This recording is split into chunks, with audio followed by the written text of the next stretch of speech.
Hey everyone, welcome to my channel Rithin story. Welcome তোমাদের একটা নতুন মিনি ব্লগে। আজকে অনেক দিন পরে আমি আর মা একটু ঘুরতে বেরোচ্ছি। তো আমি আর মা কোথায় যাচ্ছি সেটা তোমাদের সঙ্গে আমি নিশ্চয়ই শেয়ার করব। থাম্বনেল দেখে তোমরা বুঝেই গেছো যে আমি কোথায় যাচ্ছি। চলো সেখানে গিয়ে তোমাদের সঙ্গে আবার কথা হচ্ছে আমার। টাটা। বাই দ্য ওয়ে, আমার আউটফিটটা আজকে দেখিয়ে দিই। মা আমাকে আজকের আউটফিটটা দেখিয়ে দেবে। ক্রপ টপ আর একটা হাই ওয়েস্ট জিন্স, এটা হচ্ছে আমার আজকের আউটফিট। আর মা রেডি হওয়ার পর দেখাচ্ছি মাকে কেমন লাগছে।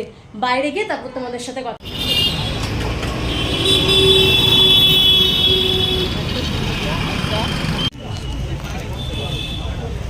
ও মা শাড়ি কিনছো?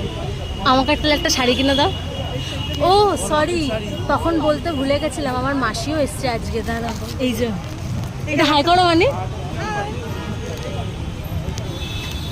কোনটা নেবে? ও হ্যাঁ, ঠিক আছে। আমার মা এখনো ডিসাইড করতে পারছে না কি শাড়ি কিনবে। এত শাড়ি দেখে আমার মাথা ঘুরে গেছে।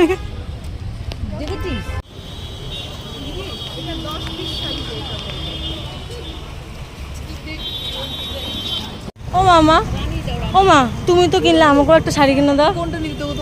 আমার যে শাড়িটা পছন্দ আমাকে তুমি সেটা কিনে দাও।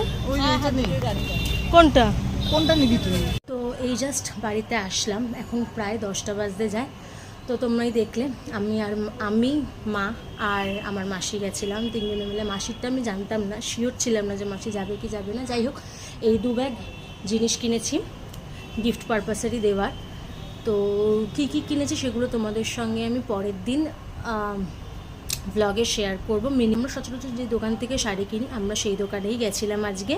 তো দোকানটার নাম হচ্ছে একটু আলাদা, যাই হোক। তো তোমরা ওখান থেকে গিয়ে কিনতে পারো। দোকানটা হচ্ছে বাসন্তী দেবী কলেজের ঠিক পাশেই। একটা দোকান ছেড়ে তার পরের দোকানটা ভালো ভালো কালেকশানই আছে। তো তোমরা চাইলে সেখানে গিয়ে একবার দেখতেই পারো। আর আমার ভিডিও যদি তোমাদের ভালো লেগে থাকে তাহলে একটা লাইক করে দেবে, শেয়ার করে দেবে, সাবস্ক্রাইব করে দেবে। অ্যান্ড হ্যাঁ, নতুন একটা কিন্তু ইউটিউবে ফিচার্স আছে, সেটা হচ্ছে হাইপ। আমার ভিডিও যদি ভালো লেগে থাকে তাহলে একটা হাইপও করে দেবে। ওকে, টাটা।